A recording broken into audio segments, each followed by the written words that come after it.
is going to come up today at 5 p.m. The match is at 5:30. So there's a lot going on right now, is what I would say. Padres and Marlins, as Brent just said, are well underway at Petco. We're only going to be on the air for a couple of hours here today. So if this game goes final, you'll hear from Mike Schill. We'll react to it. Padres have just taken a lead. Since Brent said it was 1-1, they scored 2 runs there in the bottom of the 4th inning.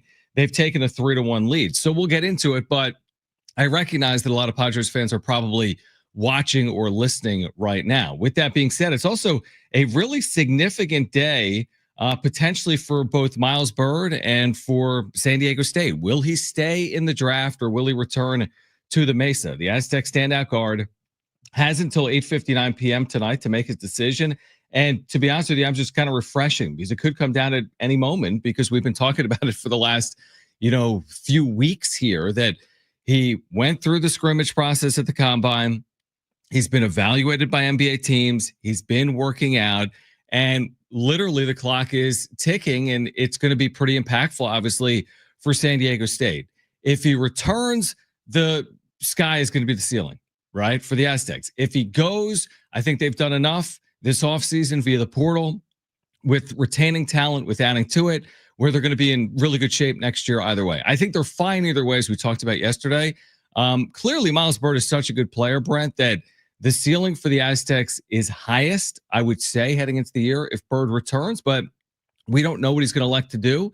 And we're going to find out. It may be over the next couple of hours, or it may be after the show at some point here tonight. For lack of a better word, has your intuition shifted from yesterday, how you felt for like what he was going to do, to today? Oh, or are you the same? You know me. I like. Well, I know you're probably like worrying. That's why I asked. I'm a waffler, right? Like I go back and forth on this. I waffle back and forth. I don't have a good feel for it. I've watched what's played out today around college basketball with some of these players that had entered into the draft process. And what's played out here today is you have a lot of pretty visible names actually deciding to return.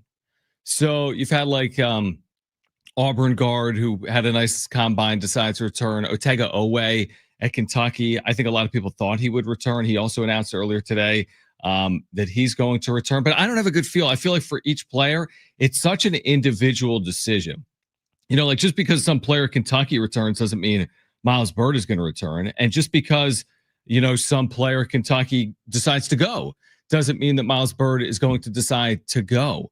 I said this yesterday, Miles has been he's been such a good Aztec, right? Like here's one of these guys that's been, San Diego State first and could have entered the portal multiple times throughout his career in this portal era, has elected not to do that. Even said when he declared for the NBA draft, if I go to the NBA, I'll be an Aztec alum. If I decide to come back, I'm not in the portal. I'm not going to then open up to the highest bidder. I'm either going to be back at San Diego State or I'm going to go to the NBA. So I think Aztec fans appreciate that and respect that. And I think people truly will wish him best regardless what decision he ends up making here today. Well, it's like you said, he loves being an Aztec, and he's always at like the NIL events, even like the ones for football. Like he was at the, remember last year when they had the college football like release party thing, he was there with a couple other basketball players, but he's always at activities, and he's always one of those guys that, you don't have to ask him, how much he loves being an Aztec. He will always, be willing to thump his chest and tell you how much he just loves being an Aztec. I think that's kind of why the decision's taken so long. Yeah. This is one of those things where, unless they just had it planned, where like, well, okay, you have your mind made up. Well, we have a press conference set for 4:00 or something like that. So just hold on to it till then. But the fact that he hasn't made a decision yet kind of makes me think that he, really doesn't know, like he's on the fence. I mean, the fact that it's coming down to the final day, I tend to agree with you. And I was at an event last night with Brian Dutcher at Novo Brazil Mission Valley, and Dutch said this publicly, so I think it's fair to share that he basically said the same thing. He shared our sentiments that it's kind of like a coin flip. And that's what Mark Ziegler told us yesterday when he joined us on John and Jim, that there's reasons to consider going. If you get that guarantee from a team that you're going to be taken in the first round or early in the second round, and you get the guaranteed NBA contract, who would scoff at that? Who would turn down the opportunity to have a guaranteed NBA contract if they're drafted in the late first round or early second round. But if you don't get that guarantee, what is the best option? Is it to go in the second half of the second round, potentially spend a good bulk of the year next year in the G League, or is it to return, continue to develop, improve your craft in your game? Can you improve your draft stock between right now and a year from now if you're Miles Byrd? And in the process, help San Diego State get somewhere that it wants to get. Remember this, that since Miles got to the Mesa, now he redshirted his first year. He played a few games early. That was the team that reached the national championship game. So that's your introduction to college if you're Miles Byrd. He's in a national championship game. He's at the Final Four. He's celebrating with Lamont Butler and that entire team, that legendary, iconic team. The next year, he plays a large role for a team that goes to the Sweet 16, that team that was guided by Jaden Ledee 2 years ago. This year, he fully bursts onto the scene. He's the focal point of the team. Reese Waters was out. He guides them to the NCAA tournament. He's one of the premier two-way players in the country. His defense is unbelievable. Out of a guard, right? A good passer, good defender, good scorer. And now the question is, has he done enough to put himself in the good graces of NBA scouts and executives that he could get drafted in the late first round or early second round? And if he has, then I think ultimately he's going to choose to go. If he hasn't, and evaluators don't necessarily know whether he's going to go in that first or second round, then I think he'll ultimately make a decision to potentially come back to San Diego State. But man, I could flip coins on it, Brent, all day. I really could. I thought about it after the show last night. I thought about it after I heard from Dutch yesterday at Novo Brazil. And I go back and forth. But part of the time, I think he's gone. Other parts of the time, I feel like maybe he's going to come back. And I mean, I'm waiting like everyone else. I literally have my phone out because I feel like, I thought maybe it would come out this morning. Didn't see it this morning. He has until midnight Eastern. Well, it's already 5 p.m. Eastern. So he has until 9 p.m. Pacific to make this decision. That's only 6 or so hours. So the clock ticks and we wait. And some of San Diego State's upcoming season, I don't think it hangs in the balance. I said this yesterday and I firmly believe this. I think next year, if Byrd ends up turning pro, I think they have more than enough to vie for a Mountain West regular season and tournament championship and to get back to the NCAA tournament. And they have these pieces, right? Whether it's Magoon Guath or Reese Waters or some of these younger players that are entering year two, like Taj DeGorville and Pharaoh Compton and a BJ Davis and a Miles Heide. And I'm missing so many. Latrell Davis, who's transferred in. The point guard that transferred in from Louisiana Tech, Sean Newman. Jeremiah Oden transferring in. Former Wyoming player in the Mountain West. The point is they have more than enough. They have stockpiled in terms of their scholarships. Typically, they're maybe one scholarship player light. That's not the case right now because Miles Byrd has a decision to make. So they've kind of loaded up because if Byrd goes, I think they're still in a really good spot when it comes to their scholarships and how many players they have signed. If Byrd stays, it's like, it's a good problem. I mean, there's no such thing as having too many good players. It's like what we talk about in baseball. Like, can you have too many good players in your lineup? Can you have too many good pieces in your rotation? Those are good problems, Brent, that typically find a way to work themselves out. Well, and we learned last year that, just like the Padres, you can never have enough depth. All year they missed, Reese Waters, and it was just one player, but it was just that one important player. So my thing is, like you said, where is he going to develop more? Coming back for another year or, sitting down in the G League and, he's going to play, but is he going to play the amount of minutes that he would play at San Diego State? Is it going to be a situation where he could just improve his overall status opposed to, say, he gets picked and then, the team will have a specific, plan in mind for him for what they want him to work on and develop? Or should he just come back and just work on everything and just see if he can, the mock drafts, he doesn't have to go up too many spots to try and crack, the first round.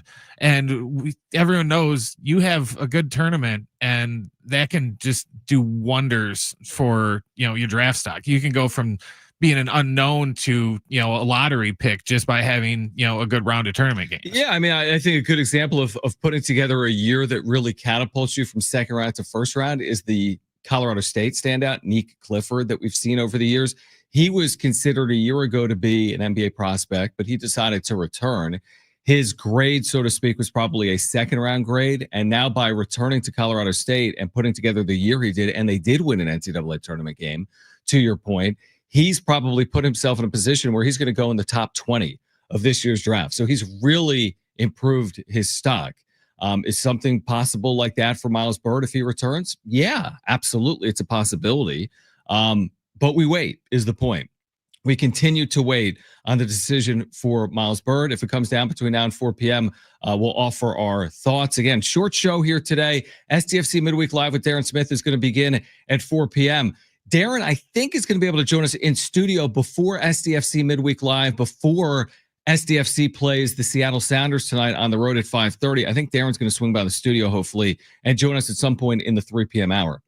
In addition to that, Darnay Tripp, friend of the show, NBC7, his thoughts on Miles Byrd's decision on the Padres, who are playing for a sweep this afternoon. We'll get into that coming up over the next couple of hours. They have unloaded on the Marlins in the fourth with a crooked number, a friendship inning, if you will. 5 runs across the plate for the Padres. Last night, by the way, they came all the way back from 6-0 down to stun the Marlins, looking a lot like that 2024 team that was never out of any game. And now just a handful of innings away from a home sweep against the Marlins with a Thursday off day on deck for San Diego. So there's a ton to react to. We're awaiting the decision for Miles Byrd. Darnay Tripp is going to join us at 2:30. We'll tell you about some giveaways coming up on the other side as well. Don't go anywhere. This is John and Jim on San Diego Sports 760 live on the iHeartRadio app.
All right, San Diego FC back tonight. They're taking on Seattle up in the Pacific Northwest. You can hear the match live. Pre-game coverage begins at 5 after SDFC Midweek Live right here on San Diego Sports 760, your home for SDFC. John Schaefer with you. If you're wondering where Jim is, by the way, I didn't even mention him. First 15 minutes of the show. Do we even need to mention him? Jim is on his 1-year anniversary / honeymoon. He started it in Maui, which he learned recently is a part of Hawaii. He's now on Oahu. Okay. So he'll be in Oahu for a couple of days. He was in Maui for a couple of days. And I'm not kidding when I say that we might need to keep him there through October, because the Padres, since he has left, have gone 4-1. They're leading the Marlins today 6-2 in the 5th inning behind Kyle Hart, who was called up to make the start here today. And if they hold on and win this game, it's not over. But they're in the 5th inning and they have a 6-2 lead. They'd be 5-1 since Jim got on that flight for Hawaii. 5-1. This comes on the heels of a year ago when he went to Europe after he got married for Aaron's friend's wedding. And when Jim was in Europe, they went something like 9-0 or 10-1 or 9-1, something like that. So, I don't know if it's quote unquote wearing it, Brent, but he's going to have to wear it and stay in Hawaii through, let's say, the end of October. And let's just see what happens if he stays out there on the islands for the next few months. All I'm saying is maybe we should just text Aaron and just be like, just kind of drop Jim's passport off the boat or something like that. And, just keep him over there for a little bit longer.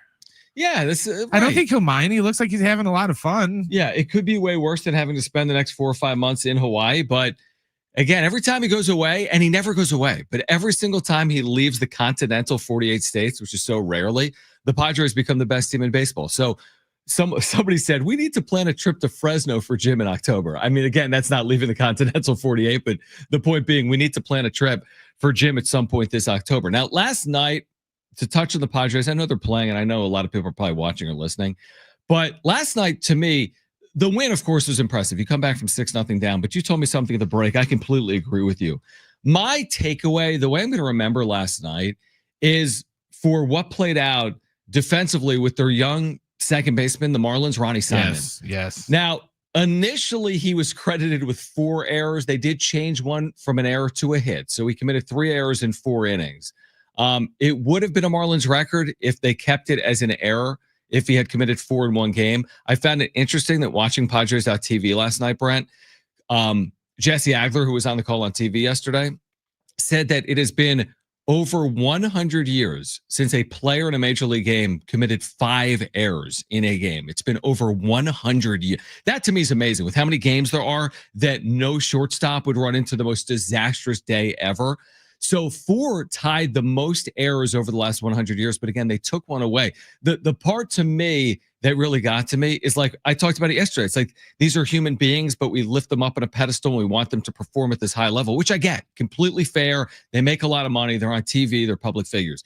But to watch this guy with tears running down his face and actually have to leave the game in the middle of the game because he couldn't field a ball, that's kind of tough to watch. Again, the Padres are the beneficiary, so it's all good in terms of them winning. I give Manny Machado, Fernando Tatis Jr., Luis Arraez, and others a lot of credit.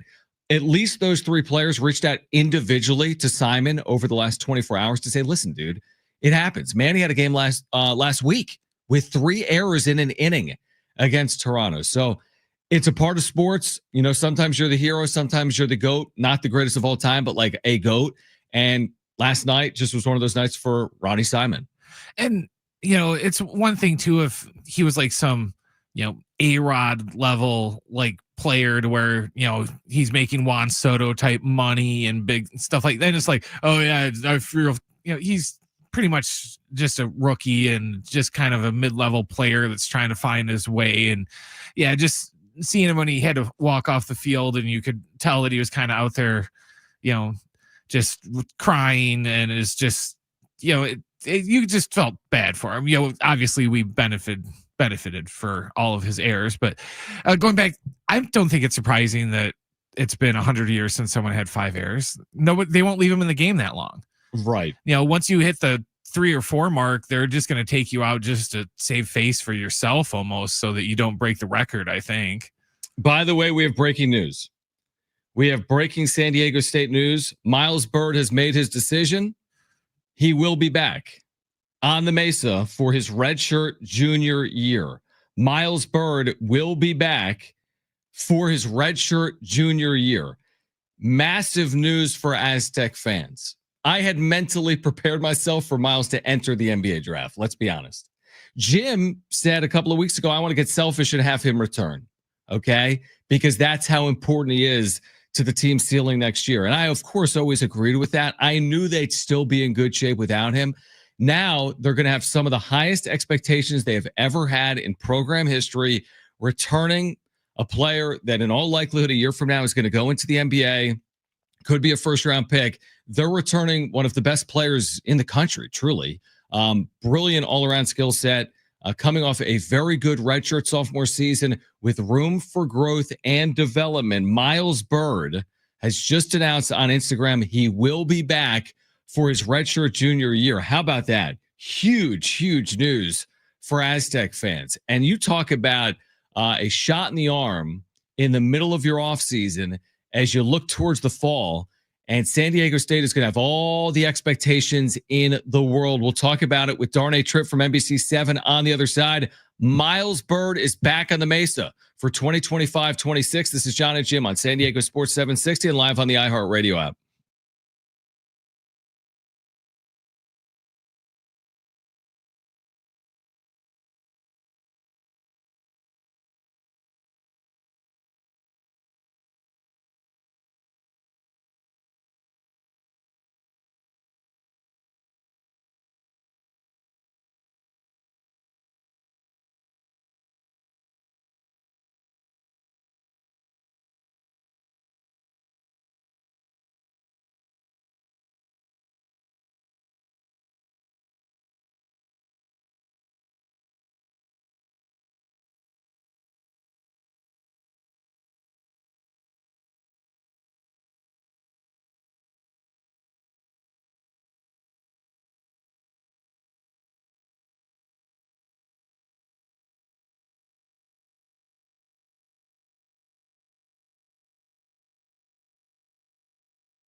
This report is sponsored by the San Diego International Airport. Well, remember that lead the Padres had? Well, it's gone. We're in the bottom of the 5th, and we're tied at 6 apiece right now down at Petco. It was Sandy Alcantara and Kyle Hart on the hill for the Padres and the Marlins, but they are both out. Later on today, the Thunder will try and close out the Timberwolves and the Western Conference Finals. The tip in OKC is set for 5:30. And make sure to catch a special edition of San Diego FC Midweek Live today at 4 o'clock, taking you right up to San Diego FC's match coverage against Seattle at 5 p.m. right here on your home for San Diego FC at San Diego Sports 760. Life can be stressful. Airport parking shouldn't be. Skip the shuttles and park right in front of the terminals at San Diego International Airport. Reserve today at sandiego.org/parking.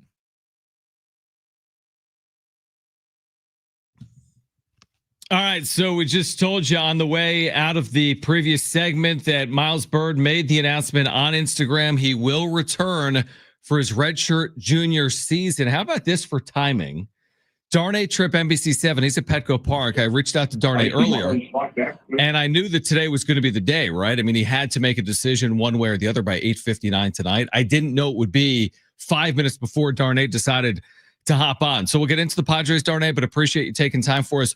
What do you make of this news? It was somewhat surprising to me. I just kind of thought he was on his way out, right? I had the good combine, was in a position to get drafted. I prepared myself for the news that he was going to go. Now he's coming back. What's your reaction to that? What does it mean for San Diego State? Well, yeah, obviously enormous for San Diego State. And I think in terms of the decision, it did sort of feel like the longer it went, the more likely it was that he was going to go. As Brian Dutcher mentioned last night at the event that you attended, he had some discussions or a workout with Charlotte, who holds a couple picks right there early in the top of the second round. And so maybe it was just a matter of having some of those conversations with teams that were probably in that second round range, early second round range, hoping for some sort of assurance and just kind of get an idea of where he might stand. I'd be really curious what he heard and what kind of tipped the scales, because I don't know if, anything necessarily changed a ton in terms of where he was projected to go. I was looking at mock drafts yesterday. He was kind of in the top half of the second round. So maybe he was looking for that sort of guarantee, because I think at that point probably had an idea, okay, either I go back to school or I'm probably going to get taken somewhere early, mid-second round.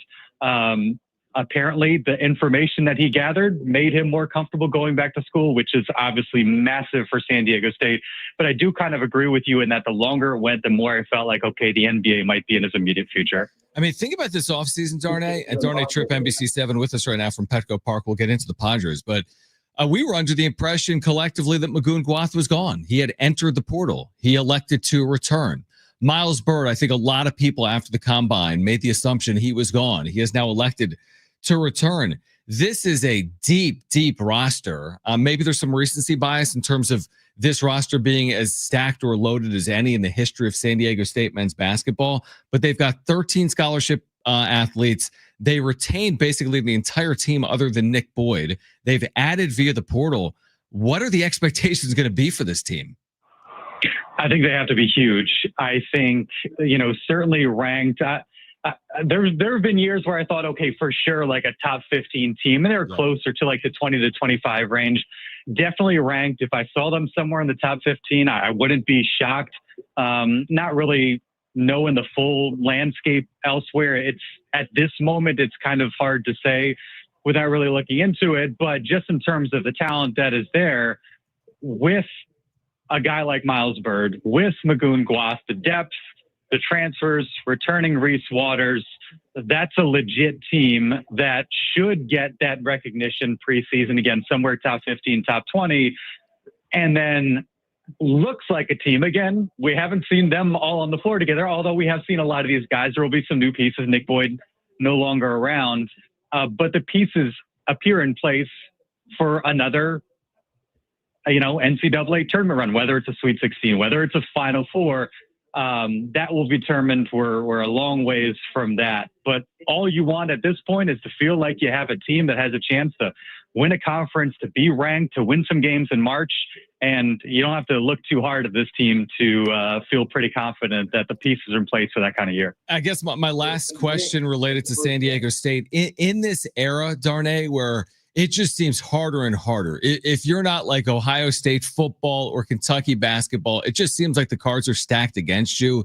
And with all the discussion this offseason about NIL and like house settlements and the money that's being distributed, doesn't it make this offseason for Brian Dutcher and his staff more remarkable, just considering the headwinds that present themselves in college athletics?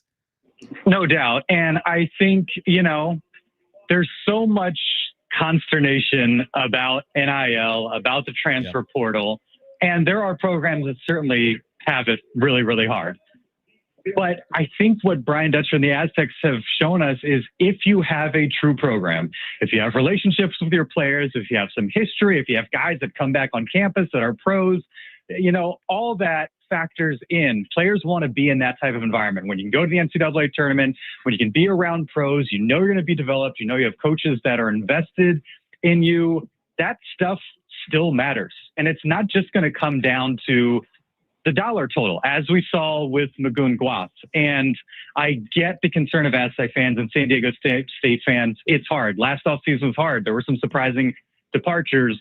But I think this is a good reminder. I hope everybody kind of remembers an offseason like this. It's not always going to go this way, but it's possible if you do it the right way, if you build a program the right way, you can have some continuity. And it's great to see the efforts of Brian Dutcher and his staff rewarded, and it's going to be really exciting to see what this group can do. Listen to this. Darnay Trip, NBC7. I don't know if you've seen this quote. This is from Jacob Myers, who had the news right when it was announced by Miles on Instagram, but he has a quote from Miles, and the quote from Jacob Myers, who has a handle at League Him.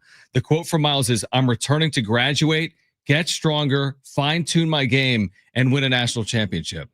That's the quote for Miles Byrd. I don't know if those will be the expectations, but I do know this. The expectations will be crazy high heading into the year. You're down at Petco. I thought this thing was over watching the Marlins and the Padres the last two nights. I just figured 6-1 meant the game was over. That's not the case. What a wacky 20 or 30 minutes down there at Petco Park, right? With the big inning for the Padres followed up by a big inning for the Marlins. Yeah, I mean, the Marlins obviously, came prepared to answer back from what happened last night. They do so with Kyle Hart on the mound, and Kyle Hart has consistently given up multiple home runs in his starts, going back to when he, of course, started the season with the Padres. He's back. Unfortunately, that trend continues, and that sort of thing can keep a team in a game, as we've seen recent history. So plenty of baseball left. I think you still probably feel pretty good about the Padres' chances in a game like this. But yeah, just when you thought we might have a smooth, easy Wednesday afternoon, that is not the case at Petco Park, and this would be a tough way to end the series when you feel like you're cruising to a sweep. But we'll see. Let's see what happens over these next few innings. What's your 30,000-foot view of like the good and the bad? Because this is the 1/3 mark of the season. After today, they either have 31 wins or 32 wins. So they're pacing for, again, it's hard to do the pace game, but like they're pacing for 93 wins like last year or 96 wins if they win today, but somewhere in that maybe low 90s range, which is where they were last year. What's your assessment of where they are and what they have to navigate in the months ahead? Yeah, I mean, I think you obviously have to be pleased with what they've done to this point. You look at last year, they're hovering around 500. They were a 500 team, 100 games through the season. Right. We saw what they did. And so, to me, are there any huge alarms? Obviously, what happens with Michael King, that's going to be a huge question. Offensively, these guys have figured out. We see Jackson Merrill do some good things today. Manny Machado has come back to life over the last few days. And so I think that's alleviated some of those concerns. Fernando Tatis Jr. a little bit more active. So I think it's easy to kind of get carried away when they're in a bit of a slump. They're in good position. They've got a ton of experience. We saw what they did last year. Are they as good as a team that came flying out of the gates to start the year? Maybe not, but they don't have to be to make the playoffs and to advance in the postseason. You just want them to be playing their best game when October rolls around. But there's no reason to believe, at least where I'm sitting at the given moment, not to feel confident that they're going to be right there in the mix come September and October. What's your level of concern? Final question for you, and appreciate you taking time from Petco. Are you concerned about I mean, Darvish has played out all year. It seems like it's a tricky situation. Hopefully, he'll be available when he's available. And again, the second half is probably going to be more important than the first half. But what are your thoughts on this Michael King situation, where it sounded like he slept on it wrong, to then going on the IL, to having like what is not a typical pitching injury? It doesn't sound like the back of a shoulder blade isn't as common as like an elbow or the front of a shoulder. So how concerning is what's playing out right now with Michael King? And maybe it's a good, I mean, obviously it's a good thing that it's not an elbow, right? Because that immediately raises alarms. Hopefully it's just kind of a fluky thing that they can work through. But I mean, how it does seem to be classic Padres, right? You kind of get, oh, this is no big deal. And then all of a sudden the guy's in the IL. I mean, they thought they got out ahead of a bulky leg for Jackson Merrill, and he was out for what, a month? Yeah. And you obviously want to be cautious with him, but you also want to be cautious with maybe your best starter. So it's going to be a concern. You just kind of have to wait and see where things go, what kind of updates we get at this point. It's really hard to know the severity of it, which, again, given the Padres' history, is going to lead to some degree of concern. But until we know, it's hard to say. If that's an issue that persists for months, then I'm a bit more concerned, because, we also lived through 2021 with Jake Arrieta and Vince Velasquez and the inability to put together innings. You don't want to end up in a situation like that. And hopefully that's something that they can avoid and get King healthy and get Darvish back. Darren, appreciate it. Thank you for the perspective on Miles Byrd and San Diego State basketball and Padres baseball. And thanks for filling in with Jim in Hawaii. Anytime. I appreciate you, man. Darren Tripp, NBC7, a friend of the show, here with us on John and Jim. All right, here's what we're going to do. We're going to react to the Miles Byrd news. Mark Ziegler has written about it. We had Mark on the show yesterday. We have quotes from Miles Byrd we'll share with you on the other side. Plus, coming up within the next 10 minutes, we're giving away 2 free tickets to see Brad Paisley live on June 7th. That is coming up in just over a week. Gallagher Square, Petco Park. Tickets at Ticketmaster.com. Miles Byrd returning to San Diego State. Updates from Petco Park. It's John and Jim on San Diego Sports 760 and live on the iHeartRadio app.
All right, we have Brad Paisley tickets we'll give away in the next 10 minutes. Also, a reminder, make sure to download the all-new iHeartRadio app and put San Diego Sports 760 in your presets. I was about to say San Diego State. With the Miles Byrd news, the standout guard will return for his redshirt junior year. But again, download the app, put San Diego Sports 760 in your presets. You can listen to John and Jim live every weekday from 2 to 6 p.m. Other than today, short show today, we'll give away Brad Paisley tickets in the next 5 or so minutes. Coming up in the 3 o'clock hour, your chance to win a 4-pack of tickets to the San Diego County Fair. At 4 p.m., we have SDFC Midweek Live with Darren Smith, Adrian Garcia Marquez. At 5 p.m., pre-match coverage. And then SDFC tonight in Seattle at 5:30 right here on San Diego Sports 760. Back to the news that Miles Byrd will return to San Diego State for his redshirt junior season. He had this to share, and I shared this with Darren just a few minutes ago on the air, but if you missed it, he said this to Jacob Myers on returning to San Diego State. I'm returning to graduate, get stronger, fine-tune my game, and win a national championship. That was Miles Byrd this afternoon. He made the decision officially within the last 30 minutes. Miles Byrd will return after a very strong offseason, going through the NBA Combine and scrimmage, starring in those scrimmages in Chicago, and now electing, after working out with a number of teams, including the Charlotte Hornets, I think yesterday, that he will be back for his redshirt junior year. And it's a bit of a pinch me moment, I think, if you're an Aztec fan, when you consider what's possible now for this team. Again, it's only expectations until it happens, but this is a team that is absolutely loaded. In fact, heading into the offseason, there were some that made arguments that both Magoon Guath and Miles Byrd could have been drafted in the NBA draft if they tested waters and stayed in. In addition to that, you're returning a lot of pieces from a team that was in the NCAA tournament a year ago. You've added pieces. You've gone from one of the younger teams in the Mountain West and teams in the NCAA tournament last year to one of the more veteran teams in the Mountain West and the country. And I think Aztec fans should be absolutely ecstatic with the news, especially in today's college athletics, where it feels so hard to keep teams together. Brent, they've kept this entire thing together, arguably have gotten better from last year and have put themselves in a position to contend in the Mountain West and hopefully make a run in the NCAA tournament as well. Well, and you go back to, you and me saw the panic after, they got bounced by Carolina on like the text line and on social media about how everyone is so worried that, everyone's going to transfer, everyone's going to leave. We're not going to have the same team. We're going to lose everybody. And with a few exceptions, we managed to keep everybody and replace some of the other guys that we couldn't keep. So we're fine. And, I thought Darren nailed it when he said this shows that, culture matters. Players will come back and they want to play for, a school where, the coaches actually care about the players, and it just has a culture of they want to be here. It's not like, a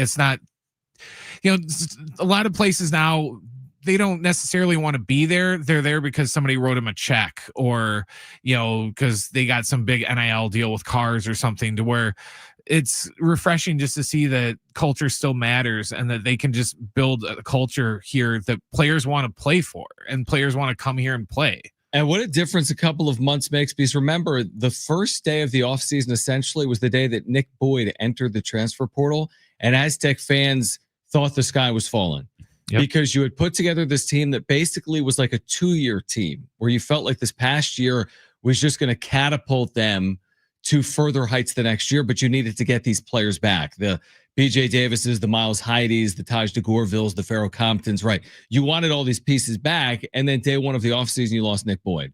But you've added the third leading assist man in the country in Sean Newman Jr., and you got 7 critical pieces that were in your rotation last year back. You've added around them via the portal and with your freshman class. I mean, you have 13 scholarship players that have a chance to impact this team. What will this mean for someone like Latrell Davis, who is a phenomenal scorer? And they have so many guards right now. And again, that's not a bad thing. Is it possible that someone elects to redshirt this year? Maybe that's a possibility. Nobody can predict injuries, by the way. So you just don't know how it's going to play out. You'd rather have the depth. And you know that injuries are a part of sports, and they will present themselves at some point over the course of a lengthy season. But this team's going to get on the floor at some point in June or July for the first time as a group and begin the process of getting ready for November. Remember, last year in November is when they did their work. They needed to beat Houston. They did. They needed to beat Creighton. They did. That was their ticket to the NCAA tournament. They'll have a similar opportunity this year in Las Vegas in that Players Era Festival, but the expectations will be completely different. And they could be competing against, and I don't know who it's going to be. We'll find out, I don't even know, days or weeks from now, who their opponents are going to be in the Players Era Festival. But this year's event, Brent, has Kansas for a first time. Auburn is in this event. Alabama. I mean, it's a loaded field. And San Diego State is not going to be in the shadows of those programs. I mean, San Diego State is going to be there front and center in Las Vegas in that Players Era Festival. And this is a team that, again, you already know what they're capable of under Brian Dutcher. Look at all the success they've had in recent history. You bring back this team, and the ceiling really is incredibly high heading into next year.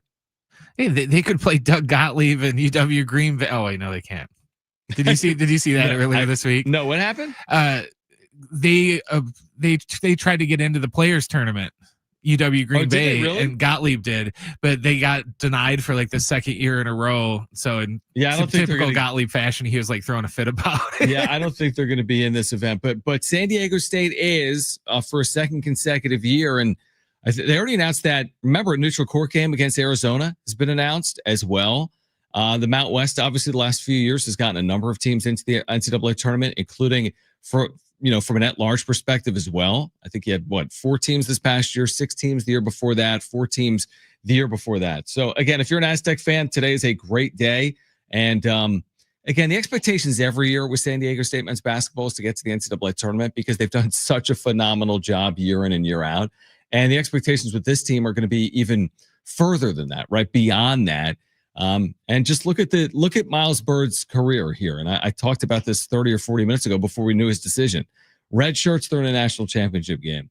His first year, in the rotation, they're in a Sweet 16. Last year is the focal point of an offense. They're back in the NCAA tournament. What does he have for an encore? And again, the quote today to Jacob Myers on social media, "I'm returning to graduate." You love to hear that. Get stronger, fine-tune my game, and win a national championship. He's a phenomenal Aztec. He'll be remembered. He'll have a great legacy on the Mesa, no matter how this final year turns out. You would think final year. He's a redshirt junior. Doesn't have to go after this year, but his legacy is secure, and he will be remembered with some of the old-timers here at SDSU just based on staying in this NIL era, winning, doing things the right way, graduating with a degree from San Diego State. All the things you would hope for out of a student athlete are being accomplished right now by Miles Byrd. All right, much more on that in the 3 o'clock hour. I do believe Darren Smith will join us in studio at some point in the 3 o'clock hour, maybe around 3:30, as he's getting ready for SDFC Midweek Live at 4 p.m. and then to be on the call tonight as SDFC takes on Seattle coming up at 5:30. But we did promise you a pair of free tickets to see Brad Paisley. And if you're caller 3 right now, you are going. The number to call is 877-767-4760. Again, 877-767-4760. Caller 3, you're going to see Brad Paisley. This is June 7th at Gallagher Square, Petco Park. Tickets and information at Ticketmaster.com. Call right now if you want those tickets. Brad Paisley at Gallagher Square. 2 free tickets, 877-767-4760. We continue to react to the news that Miles Byrd will return for his redshirt junior season to the Mesa, plus updates from Petco, where the Marlins and Padres are tied at 6 in the 7th inning. This is John and Jim on San Diego Sports 760 and live on the iHeartRadio app.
This report is sponsored by Wendy's new Frosty flavors. Miles Byrd has announced that he will be returning to the Mesa for his redshirt junior year. So Miles Byrd is coming back for another year as an Aztec. Right now down at Petco, not such good news. The Padres are now trailing 7-6 in the top of the 7th inning as they go for the sweep against the Marlins down at Petco. Later on today, the Thunder will try and close out the Timberwolves and end the Western Conference Finals.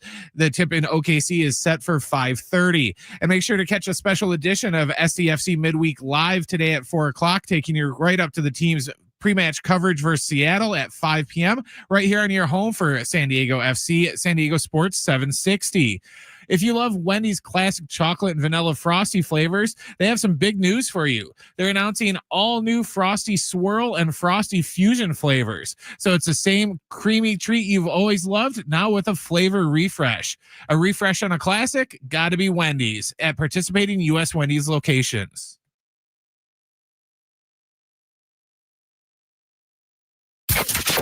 Getting you all set for that drive home. Let's just start the show. Here's John and Jim. All right, San Diego and Southern California, what's going on? This is hour 2 of John and Jim. Jim remains in Hawaii, where I was crediting him with the reason why the Padres were playing such good baseball, because every single time he goes on vacation, seemingly the Padres play some of the best baseball in the history of the franchise, but not so fast, my friend.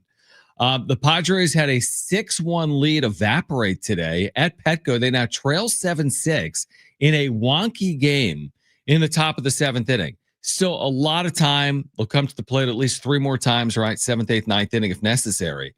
But they'll trail by at least a run here into the bottom of the 7th inning. Now, it was 6-1 Padres. It's like just when you think you have baseball figured out. I mean, the Padres came back on the Marlins on Monday. Came back from 3 down and 1.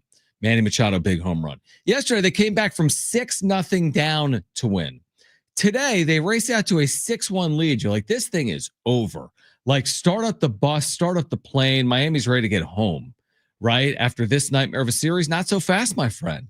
And the Marlins with a 5 spot, tied it at 6. They've scored the go-ahead run here in the 7th inning, a wild pitch. So it's 7-6 Marlins right now in the top of the 7th inning. We'll react to that. We'll give away a 4-pack of tickets to the San Diego County Fair this hour. We're getting you ready for SDFC Midweek Live. By the way, SDFC, in the midst of this terrific debut season, will play again tonight in Seattle, midweek match. You can hear it right here on San Diego Sports 760. Darren Smith, Adrian Garcia Marquez, pregame coverage beginning with SDFC Midweek Live at 4 p.m. Pre-match coverage will then continue at 5 p.m. And again, the match will get underway around 5:30. So we'll keep you updated from Petco. Again, the news within the last hour, this came down around 2:20 or 2:25. San Diego State standout guard Miles Byrd will return to the Mesa, and Aztec fans are over the moon, excited, right? Whatever you want to say. The quote from Miles to Jacob Myers on social media is, "I'm returning to graduate, get stronger, fine-tune my game, and win a national championship." So that news, as Brent had in the update, has come down within the last hour. John Rothstein, who's made his career covering college basketball, has tweeted and said that Miles Byrd plus a healthy Reese Waters plus Magoon Guath equals a significantly better San Diego State team than we saw last season. Now, remember, the Aztecs made the NCAA tournament last year. And then he goes on to say the Mountain West goes through Viejas Arena again. So that's from John Rothstein. So listen, it's only May, and there's plenty of time to get ready for San Diego State's basketball season, but I think it's probably a formality. They'll be the preseason favorite in the Mountain West. They'll be likely ranked to the preseason AP top 25. And from there, you got to prove it obviously on floor, right?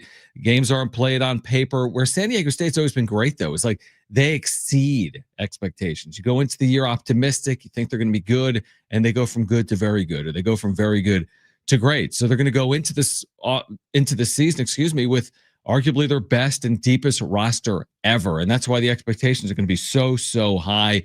Maybe there's some recency bias in there in terms of saying, is it the highest expectations in school history? Is it the deepest roster? Is it the most talented roster? They've had unbelievable rosters just over the last handful of years. The team that went 30-2, the team that went to a national championship game, the team that went to a Sweet 16 2 years ago, and so on and so forth. But this much we do know. They're going to be fun. They're going to be exciting. And they've got Miles Byrd returning for his 4th year. All right, so let's touch on, again, the last 24, 48 hours for the Padres, because it's like, it feels like each and every day sometimes feels like its own season in itself in a baseball season. Yesterday, it's like, wow, their first huge come from behind win this year. They came all the way back. They looked like 2024, coming back from 6 runs down, and they did it relatively easily. They tied the game up after 4 or 5 innings. They took a lead. They held on to that lead with their bullpen. Today, again, Kyle Hart kind of making a spot start. You're without still Yu Darvish right now. They're without Michael King. They pushed Nick Pivetta back, and they ran into a bit of a hiccup here today with Kyle Hart. Started smoothly. I think this speaks to the overarching issue potentially with the injuries in the rotation. Again, you can afford to get away with it in the middle of May or June. It's not going to be the difference between making the postseason or not, hypothetically. But today is a glaring indicator of, if you have Michael King, if you have Yu Darvish, you like to think that you're nowhere near the situation that you're in right now. If you hand either Darvish or King a 5-run lead in the middle of the game against Miami, you would like to think that you're going to win 99.9% of the time or 99.8% of the time. That was not the case here today. Kyle Hart runs into some trouble, I think, in the 5th inning. They bring on a young reliever, David Morgan, who's got very good stuff. He allows a game-tying 3-run home run. So, again, it goes without saying that Michael King is an important piece of the team. It goes without saying that Yu Darvish is an important piece of the team, but you really feel it on an afternoon like today when you build a lead and then you can't hold it, and your rotation is a part of the reason as to why. We'll see if offensively they come to life here late, trailing 7-6, but again, we all know the importance of keeping your rotation healthy, and we're seeing evidence of it play out this afternoon at Petco Park. Well, part of the reason why, you think you can sustain, minor injuries like this short term is because you think that, oh, okay, we should be able to handle Florida. I almost called them Florida. I told you how old I am. We should be able to handle Miami without them. We should be able to handle X team without them because they're not that good. It's not like we're playing, the Yankees and the Dodgers are coming up, but we're not playing them yet. So that's why it hurts if they would drop this, because these are games that they should win normally, and you should take advantage of these games, especially now, when you're injured, that you have to get the wins that you can. And it's not going to be that easy once they start playing, teams that aren't the Marlins. Right. And then I asked myself this question, Brent, is like, what role is Jim playing in all of this? Because I said that Jim leaving was the reason why the Padres were playing really well. And now that they have fallen behind and the Marlins have scored 6 unanswered, do I blame Jim for that happening? Of course. I think no matter what happens, the key is always to blame Jim, right? It's always Jim's fault. If things are going well, it's not necessarily Jim's fault, but it's Jim played some type of role. It was on Friday when he said, hey, Manny Machado, do better. And Manny Machado became the best hitter in baseball again. They have gone 4-1 since he went to Hawaii. They had a chance to get to 5-1. I mean, I thought it was a formality. I'll take blame here. I tweeted earlier, like, stay in Hawaii through October once they took a 6-1 lead. I thought earlier, I think we said in the air it wasn't over, but I mean, 6-1 at home against the Marlins, who are on the cusp of getting swept, and you're in the middle of the game. Like, it didn't seem like they had any signs of life, Miami. I just figured they'd go quietly into the afternoon and hop on that plane and get back to South Florida. And that couldn't be further from the truth. But I know this, in watching these first 2 games of the series, this thing is far from over, and the Padres will have at least an opportunity to tie this up or take a lead at some point, I would guess, as they get a leadoff base runner in the 7th inning, trailing by a run. So listen, think about the last 3 games. As I see Darren Smith, by the way, in the studio for the first time in forever. And Darren's going to join us at some point coming up, hopefully, in the next handful of minutes. The Padres Sunday in Atlanta, trailed by 2 in the 6th inning, 1. Padres Monday against Miami, trailed by 3, 1. Padres yesterday, trailed by 6 against Miami, 1. Padres now trail again against Miami. If they win this game, 4 straight come from behind wins, which to me is, again, very 2024-esque out of San Diego, if they're able to do it. But they still have to do that. And again, like, if you lose today, I'd say opportunity squandered. I wouldn't say it's the end of the world. Like, you'd still win the series. They're still playing I would say they're still playing well, but again, they had the 6-game losing streak. They've played better here over the last 4 or 5 games. So, it certainly would be an opportunity squandered, but I don't think this is a season defining moment for the Padres one way or the other. But I guess you never know. It's so funny how we talk about turning points in sports, right? Like we kind of joke about them in baseball. Was last night a turning point? They came back from 6 runs down to win. Was last night potentially a turning point?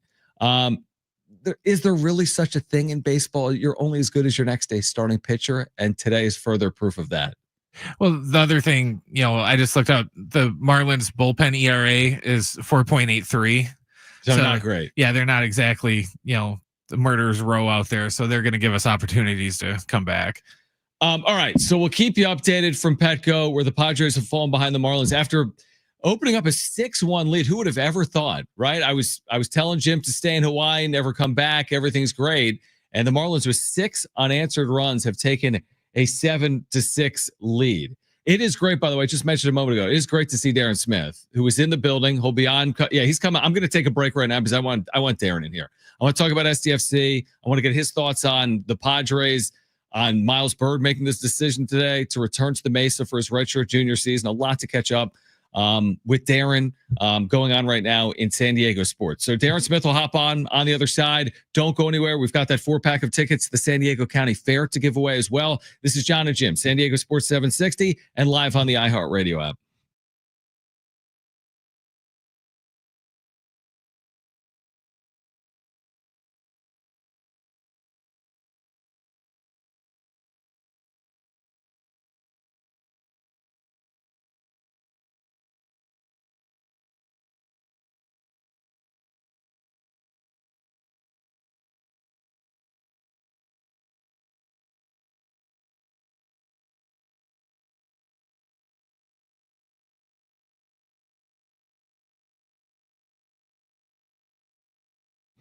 All right, guys. Again, John and Jim for the all-new Humboldt Casino Resort, the Players Place. You got to get out there Saturday, June 14th. The reason why they've got their Players Party going on, you're going to enjoy $20 free play for all, 6 a.m. to midnight. Free food for everyone, 11 a.m. to 3 p.m. That's in the Jive Lounge. It's an event you're not going to want to miss. It's a great way to kick off summer. In addition, Father's Day brunch coming up at Prime Cut. That's right after that event on June 14th. That'll be Sunday, June 15th. From 10:30 a.m. to 3:30 p.m. Show dad how much he means to you. They've got a great brunch at Prime Cut, 10:30 to 3:30. Lobster tails, hand-carved prime rib. Make his day extra special with a meal he's going to absolutely love. Plus, UFC 316 going on Saturday, June 7th. You can catch that at Tony Gwynn Sports Pub, Loft 94, or the Poker Room. Make sure to get out there this May and June. The all-new Humboldt Casino Resort, the Players Place.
All right, John and Jim, San Diego Sports 760, SDFC Midweek Live on deck. Darren Smith back in studio right now on San Diego Sports 760. There is so much to get into with you, Darren. I'm so glad you're here. I feel like you never left. Here's the deal. Jim, who disagrees with this? Everyone's a winner. Jim, just stay where you are. Stay in Hawaii. Darren, stay where you are. The loser here might be you, actually. You don't have to be with me for 4 hours a day. But let's think this through. Man, how are you doing, man? First of all, great. I'm doing great. Thank you for asking. Good to chat with you on air. Yeah. Thanks again. I know we've done this a time or two. Yep. I appreciate you saying that. Yeah, it's been healthy. It's been fun. It's been fun being with SDFC since it gets off the ground here, learning a ton about the sport and learning a ton about the players and enjoying it. Just getting a chance to, take a breath and watch all the stuff from a different perspective has been super healthy for me. And, I'm glad that Jim's out in Hawaii. I'm glad that he's there, but I will say, I'm not sure I'm ready for 4 hours of radio a day, even though that's what my day is kind of like here today. I feel like I'm doing more hours today than I ever did when I actually worked here. All right. So your day today. So you're with me right now, and I appreciate you doing that because I'm creating extra work for you. So you're with me now in the 3 o'clock hour. You have SDFC Midweek Live at 4. Correct. Pre-match at 5. Correct. You're calling the match at 5:30. Correct. You'll have post-match coverage as well. Don't forget halftime. And halftime. So I mean, you're getting out of here 8 o'clock later. 8 o'clock. Yeah, and you're getting here. That's a long day. It's a long shift. Yeah, we didn't ask for it either. Yeah, I know. It's like, it just happens. It's funny how it happens. You just come into the studio, you turn on a microphone, and eventually somebody will kick you out, but it's probably going to be many, many hours later. So. No doubt about it. All right, I didn't even talk to you about this off air, but what you guys are doing right now with the podcast and your venture, Section 1904, is terrific. Thank you. And for listeners that aren't aware of it, because I know it's relatively new, and I'm sure you're trying to spread the word, our listeners need to check it out. Darren promotes it obviously via his social media, whether it's Blue Sky, Twitter here and there. You can Google it, section1904.com. Is that correct? That is correct. So they're doing daily podcasting and shows and content and emails and blog posts. And it's super San Diego specific. You've covered San Diego a lot longer than I have. I just wanted to plug it for our listeners, but tell our listeners more about what you've been doing. Again, you were on the air so long on San Diego radio stations. Now you're doing your own venture as well. Tell our listeners about what you're doing on the side right now. Well, ultimately, John, I think the motive is to try to drive radio completely out of business. No, I'm Please. Kidding. No. I mean, it's really not that at all. But after doing 20 years of 3-4 hours a day, maybe it's okay to do a little bit less. So I'm glad that you mentioned the other stuff because it's not just a podcast. Yeah. I work with John Gennaro's been around town for a while, and he's a smart guy. He's worked for the NFL Network and Yahoo Sports and a lot of other different places in between. And he puts together a daily newsletter. So he tries to save you some trouble by aggregating a bunch of different links, and not in a creepy kind of aggregation way, but in a way like, here, let me save you time. Here's some Padres stuff. Here's some SDSC stuff. Here's some SDSU stuff, just sort of save you the step of doing that. So what we're trying to do is a little bit different. It's an idea that he and I had way back in the 1090 days. So, it's a lot. It is a lot of work, and there's a lot more to it than I ever realized in terms of LLC stuff. And, it's subscription based, but, it's pretty, it's $5. So, it's just a lot of stuff going on. So it's all new and, I'm curious to see where it goes. John and I always had these conversations about if there was an opportunity to do something a little bit different, have consumption habits change, right? Even for us, all the years working on radio, I was always surprised how many people listen to John and Jim on demand. We always want people to be here live, but people listen on demand. So we're sort of trying to satisfy that market as people's appetites have changed and consumption habits have changed. So I do appreciate it. It's very, very new. And we're just scratching the surface of what we think it will be. Right. So, but it's the same stuff. If you like the show, you'll probably like the podcast. It's just a little more cursing.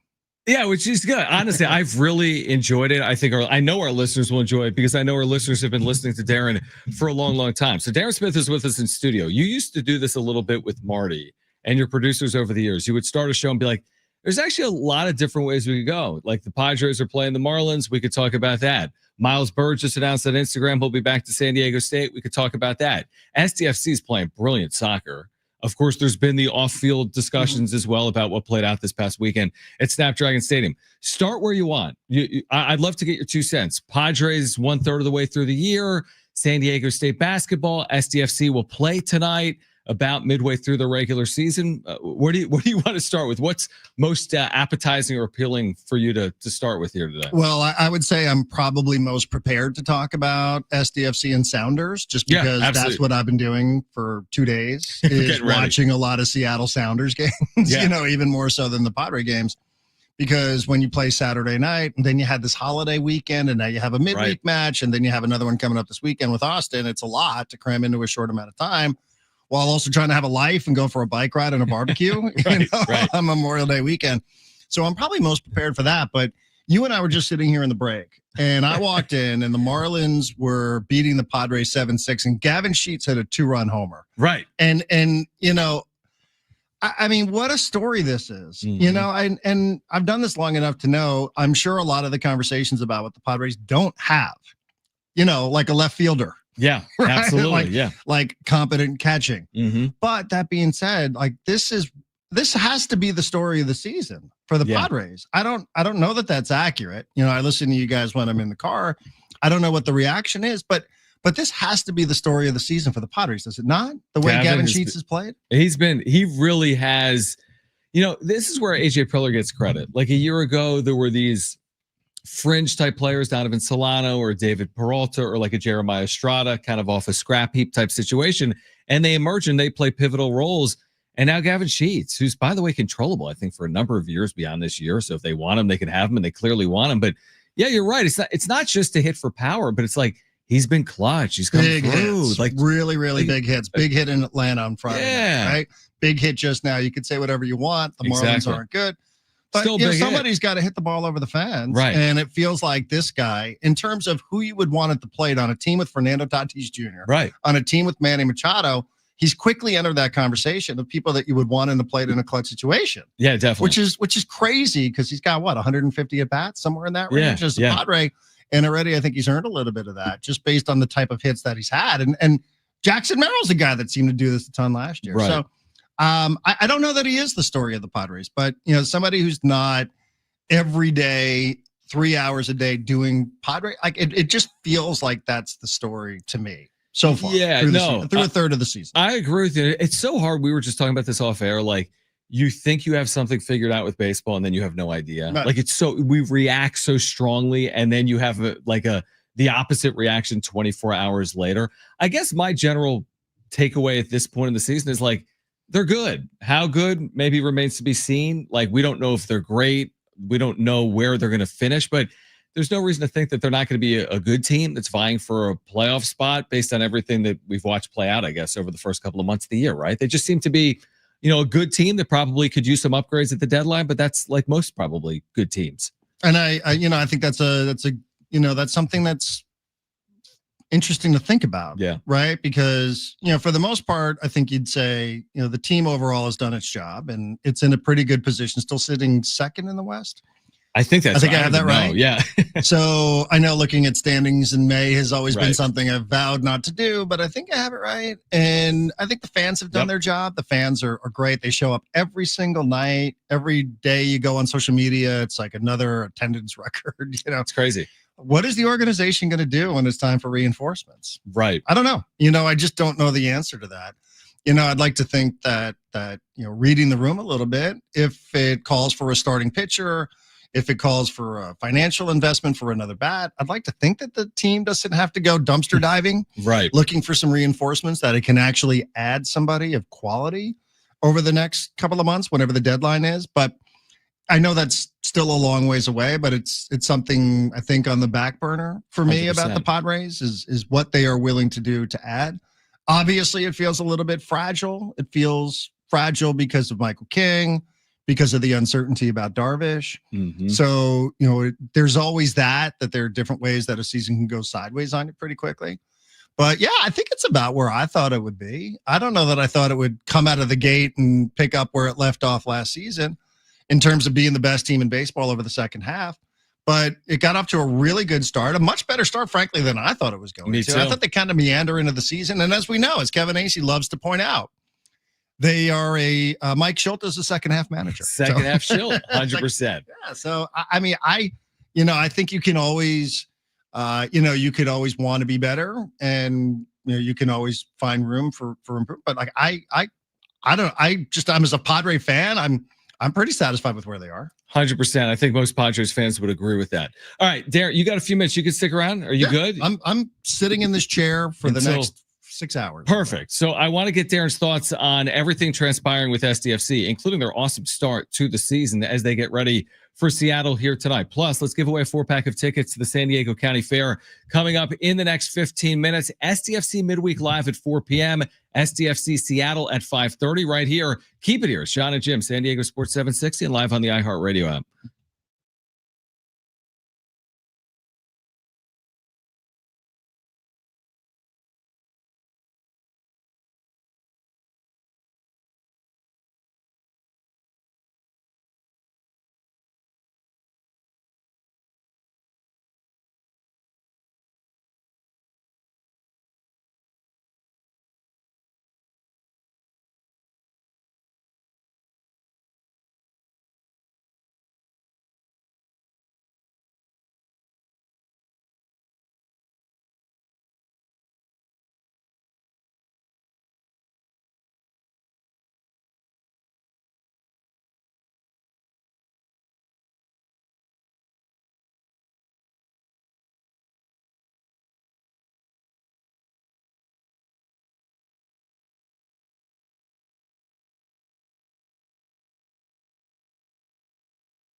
This report is sponsored by Staples Stores.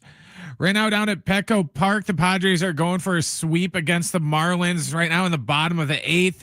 They just lost the lead again, and now they trailed 10-8 in the bottom of the 8th.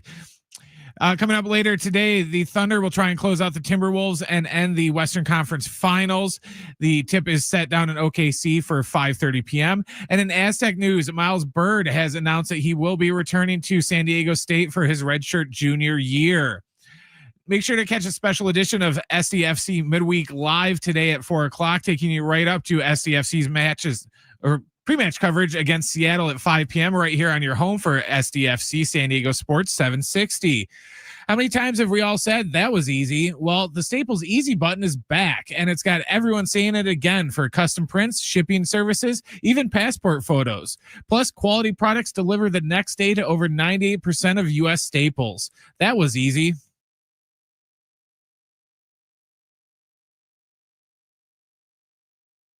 All right, John and Jim, San Diego Sports 760. Who needs Jim? He's in Hawaii. We have Darren Smith with us. He's going to have SDFC Midweek Live getting underway at 4. SDFC tonight in Seattle taking on the Sounders at 5:30. You can hear that match live right here on San Diego Sports 760. We'll give away San Diego County Fair tickets coming up in the next 10 minutes. Let's touch on SDFC because this was so many years in the making. And it's cliche, but they truly have hit the ground running. You know a lot better than I do. It's been unbelievable, right? Like, what's it been like from your seat? They're 15 matches in. They've got the second best record in the Western Conference. This team has exceeded. Is that fair to say? I don't know what expectations are for an expansion franchise heading into a year, but they've been unbelievable to this point, right? Unbelievable, yeah. And I think they're.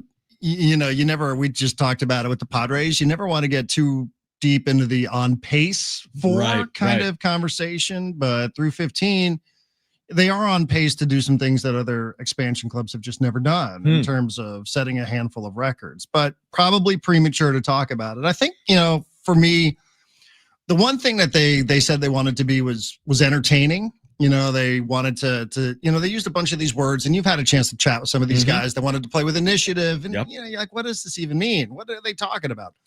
But, they wanted to put on an attractive style of soccer. And I think that they've done that. I really do. I really feel like they've done that they, they're not a team that just wants to sit around, sit back and play a bunch of defense. Everybody on planet Earth is expecting SDFC with short rest to go up to Seattle tonight and play a very defensive-minded match. You went to the Sporting KC game. So you got to see exactly what it is that I'm talking about. Sporting KC did not really want to play that game to go out there and try to score goals because a lot of coaches in Major League Soccer are risk-averse, especially when you're playing away from home. You just want to play defensively, and if you can pick up a draw, you pick up a point, you go home.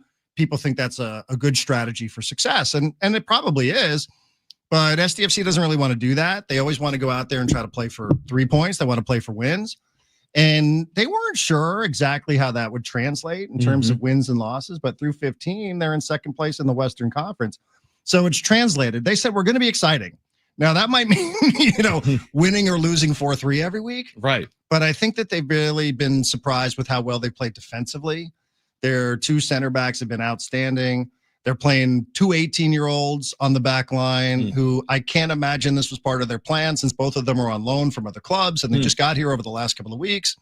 They've got a good goalkeeper. I think he might be exceeding expectations for how good he is. And CJ Dos Santos, he's a Philly guy. So, I think that part is a bit of a surprise how well they've played defensively. But, I think that was what they committed to. They said, we want to go out there. We would have put on for San Diego. We want to go out there. We want to put on a show. We want to be entertaining. And they have been. And it's translated into points. It's translated into wins. It's translated into second place in the Western Conference. And to me, that's been the most pleasant surprise. So I think they've just crushed it out of the gate. They really have in terms of success, in terms of the quality of players. Some of these guys, it was hard even for, I don't know who some of these guys are who were playing in Denmark, but I know who they are now, and they're really, really good. Anders Dreyer is really good. Jeppe Tverskov, really good player. These guys should be representing San Diego at the All-Star game coming up in a month or two.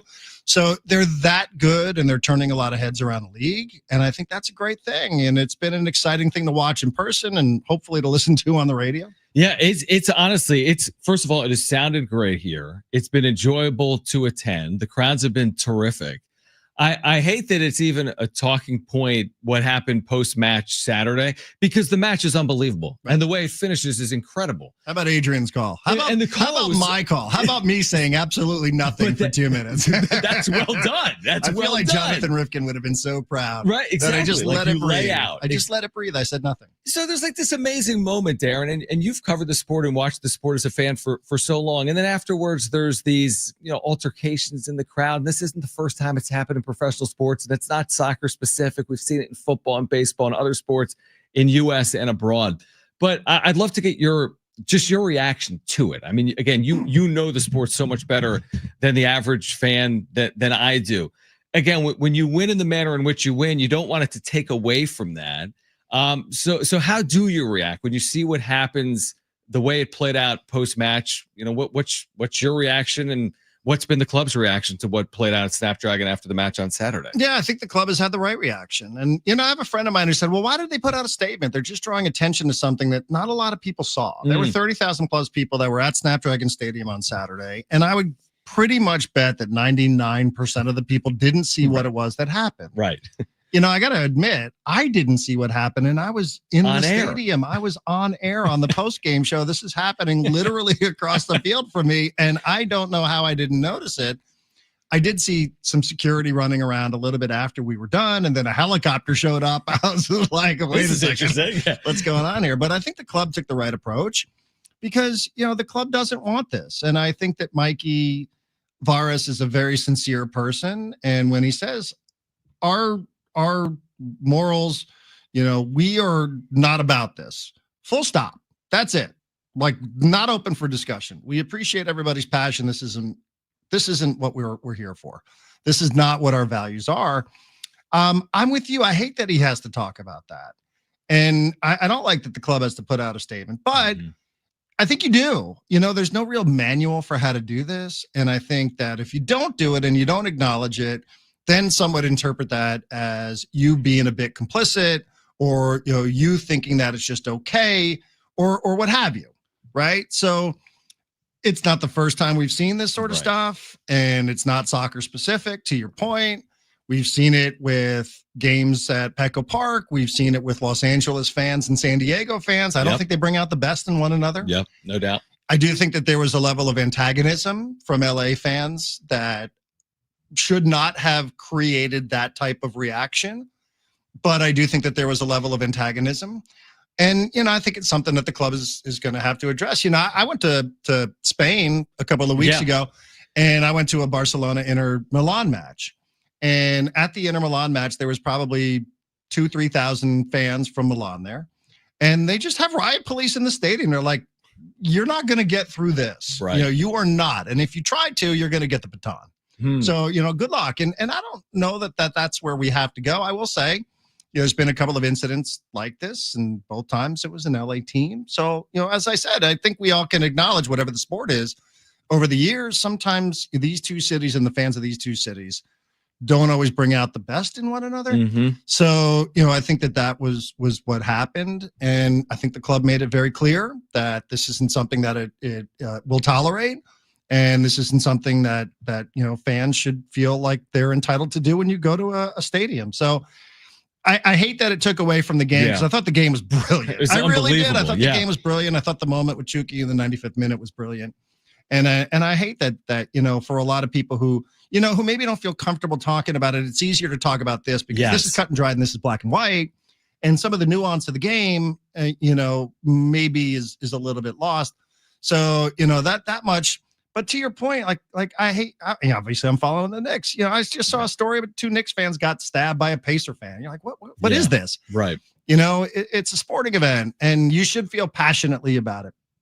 But, let's try to keep it in check a little bit and just remember, there's a way to be passionate and fear, it's a fierce rivalry, all those sort of things that you say, without it elevating to the point where we're talking about this stuff. Because again, it takes away from what was really just a brilliant Saturday afternoon at Snapdragon. Yeah, I like your perspective on it. And I think it's good to hear it from you. And again, it shouldn't take away. Things can happen outside of others' control, but that shouldn't take away from what the club did on Saturday, what the club has done. And it just invites in a lot of commentary that isn't that isn't into the conversation as it should be. Like this gets picked up by a national show, and now I'm listening to people who have never been to San Diego, who don't know anything about the history of San Diego and Los Angeles, talking about things that they, frankly, are quite wrong about. Right.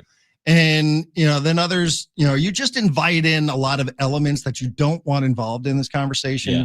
And again, it takes away from what the club is doing and what the team did on Saturday, which was just, so enjoyable to watch. Another win. And again, they're going to play tonight in Seattle. And again, you can hear that beginning at 5:30, pre-match coverage actually beginning at 4 with SDFC midweek live. Darren's going to be here all night on San Diego Sports 760. Bring coffee. Just bring coffee. Everybody just drive by. You're bring not coffee. kidding, man. Darnay Trip, if you're coming to work, bring some coffee. Yeah, Darnay. We had him on at 2:30. Come on over, Darnay, with some more coffee.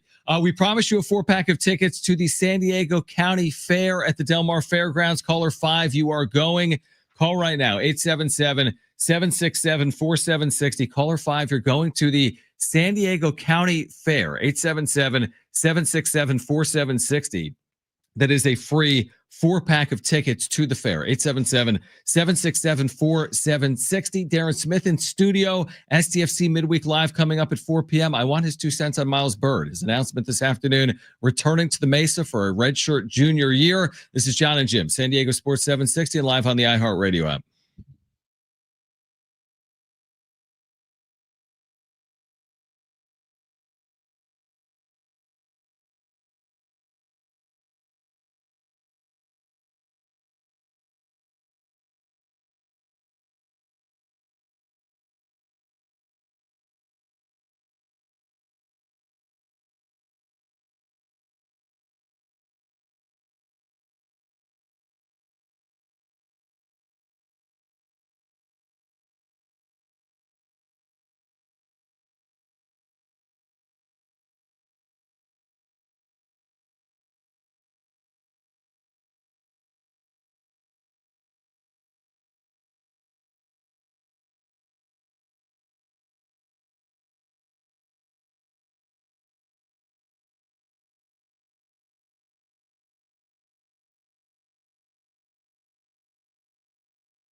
All right, a final time on John and Jim because we have SDFC Midweek Live coming up at 4 p.m. We have San Diego FC Soccer coming up at 5:30. They're in Seattle tonight. Darren Smith has been in studio for the last 30 or 40 minutes. He's going to be with you all afternoon and evening. Make sure to tune in tonight for, again, SDFC and Seattle coming up at 5:30, but a lot of pregame commentary beginning at 4 p.m. All right, so we've touched on the Padres, who, by the way, lost today to the Marlins 10-8. It's final? It's final. We couldn't get Kevin Sheets one more bat to do something heroic? Right? I just figured they'd find a way. Jim, you can come home now because I was giving Jim the credit for the Padres' good play because he was away. He can How come could home they now. lose to the Marlins? Can't lose to the Marlins. Oh. You sound like Jim. I know. So we touched on the Padres. All right, they still win the series, but they blew a lead today. We touched on SDFC. You'll hear much more coming up at 4 p.m. And then the news of the day locally as well. Miles Byrd will return for his redshirt junior season to Brian Dutcher. We've talked so much, Darren, about college athletics and the changing amateur model and NIL and everything that's playing out. But what's interesting here is Brian Dutcher's basically returned his entire team for the upcoming season. And, you know, you've covered San Diego State basketball a lot longer than I have. But these expectations heading into the year are going to be super high, some of the highest expectations they've probably ever had with today's news. Yeah, I was chatting with a friend of mine, John, actually, Gennaro, and because we talked a little bit about Miles Byrd. Now, we saw this clip. Was that from yesterday? Were you and Dutcher together somewhere yesterday? So there was this clip that came across my timeline today of Dutch saying he thought it was truly 50-50 that Miles Byrd would or wouldn't be back or he'd go and enter the NBA draft. And we started going over the teams. Right. And you know, you and I still text a little bit about the changing landscape of college 100%. sports and like college football. I don't know where this is all going. It just doesn't feel great. It doesn't feel great unless you're a fan of the SEC or the Big Ten. And that's a whole separate conversation, right? About what should happen to everybody else in college football. But in college basketball, to be able, in the world where 14 teams from the SEC or whatever it was, to be able to keep a group together like Brian Dutcher has, it is mind blowing to think that you can keep this caliber of players that do have NBA interest, players that do have interest in the transfer portal. I know you can't keep them all, but that you can keep any of them in the changing landscape of college athletics. And I know that they've worked really hard to make the NIL situation a lot better at San Diego State. I hear you talk about it. I see you posting about it. I know people are doing everything that they can. That's great. But still, it does feel like programs like San Diego State are at a little bit of a disadvantage compared to some of the other programs around the country. And to be able to keep this together in this capacity is, in this era, I don't know what else to say other than it is a remarkable thing and has to be a testament just to the overall experience of being a college basketball player at San Diego State. I don't know what else you can say other than that. I think it's really well said, and clearly their culture has mattered to a large degree because there is more money out there. Yet a lot of these players, most of these players have elected to return. We were just talking off air. We need to get you to Vegas in November because St. John's is part of the event that San Diego State was in last year, that Players Era. Who knows? I know we've seen San Diego State and St. John's in the NCAA tournament within the last 10 or 11 2015. years. 2015. We might see San Diego State and St. John's on the floor together in Las Vegas this November. Is that you sign up for that? It wouldn't be my favorite. Yeah. It wouldn't, it wouldn't be my preferred matchup, but if it happens, it happens. I think it'd be a lot of fun. I'd be happy either way. Right. But I mean, it's just, you know, I was the biggest college sports fan ever. And I think some of the stuff that's going on here, it's funny because, you know, I used to think that college basketball had really lost its way with one and dones. And now I feel the opposite. I feel like college football has really lost its way with how much the bigger programs are being prioritized and how much they want to break away from everybody else. And I thought college basketball was in trouble years ago. I thought with one and done and with the NBA making a clear push to start academies and G leagues and things along those lines, I thought college basketball was in real trouble. And now it's the opposite. Now it's college basketball that's keeping me more engaged with sports than it is college football. And I would not have bet a single nickel on that 5-7 years ago at all. I thought basketball was in major trouble. I wouldn't have invested hypothetically, you know, or whatever.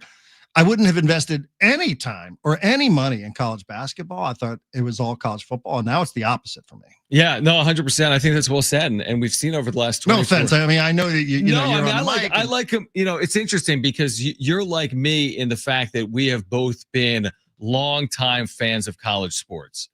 And the older I get and the more time we spend in it professionally and see the business of it, it's changing. I mean, you can't argue that college sports that it's changed more than the other sports. Sure, the NBA's added like a play-in tournament, or they've had an in-season tournament. Well, that hasn't changed the fabric of the game. Right. Now it just feels like this power struggle is playing out in college football. But I still feel like college football, that there is a future for everybody that's not in the SEC and the Big Ten. Right. But, it's going to take something dramatic of everybody realizing they don't want to play with us. Mm-hmm. They just don't want anything to do with us. Now, whether that's legal or not, I don't know. Right. But, is there a world in which everybody who's not in one of those two conferences or doesn't end up in one of those two conferences can go ahead and, still prioritize the things that matter most to college football fans?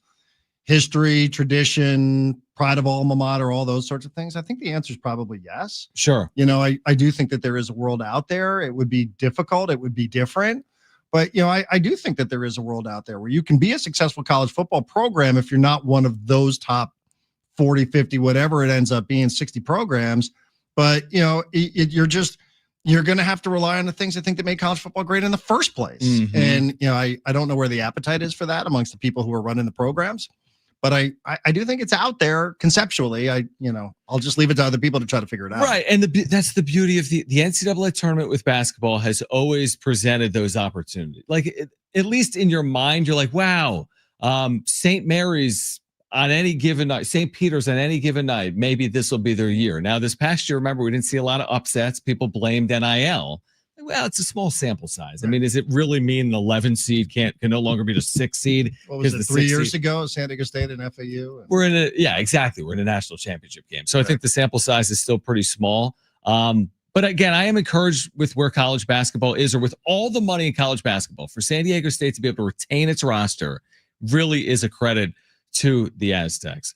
All right, you guys are getting ready for some SDFC midweek live. What do we got coming up at 4 p.m. to get us ready for tonight's match? Recap from what it was that happened on Saturday. We'll get you set. We'll hear from Mikey Varas. We'll hear from Anders Dreyer. We will hear from Chula Vista's own Paul Arriola, who is with Seattle Sounders now. He's on the injured list for his ACL a few weeks back. So we'll talk to him a little bit about his story. We got the pregame coming up. And then, of course, kickoff coming up at 5:30 from Seattle, from Lumen Field in Seattle. Now, they've played very well traditionally at home. That includes this year. Yeah, they have not lost yet at Lumen Field. They draw well in that NFL stadium. Yeah, they have. Yeah. They have. There's an aura to Seattle that I've always appreciated. Right. So, it's up to SDFC to go up there midweek, short, not a long trip, but short rest, and figure it out on a Wednesday night. I don't know why this is 5:30 and not 7:30, but I'm sure I'll be happy to have dinner at a normal hour. Thank you for the 5:30 match. The reason I asked with Jim in Hawaii, I'm like, can you start this thing at 5:30, Seattle? There you go. By the way, real quick before we go, SDFC has been one of the top draws in the league, right? They have to be. Yeah. I mean, the crowds have been unbelievable. Yeah, they've been great. Yeah, 30+ thousand people this past weekend, so it was a lot of fun. All right, Darren Smith, Adrian Garcia Marquez coming up. Match is going to get underway at 5:30. Pre-match coverage really beginning on the other side of this break with SDFC midweek live. If you missed anything, sportssd.com. We're back tomorrow at 2 p.m. Not Jim. He remains in wherever he is. Maui Jim, Honolulu Jim, wherever. He'll be back on Monday. Darren, appreciate you. Thanks for hopping on. He's not coming back. No, he's probably not coming back. We don't even need him. For Brent, for Darren, for everyone, I'm John. Keep it here. SDFC midweek live next. San Diego Sports 760.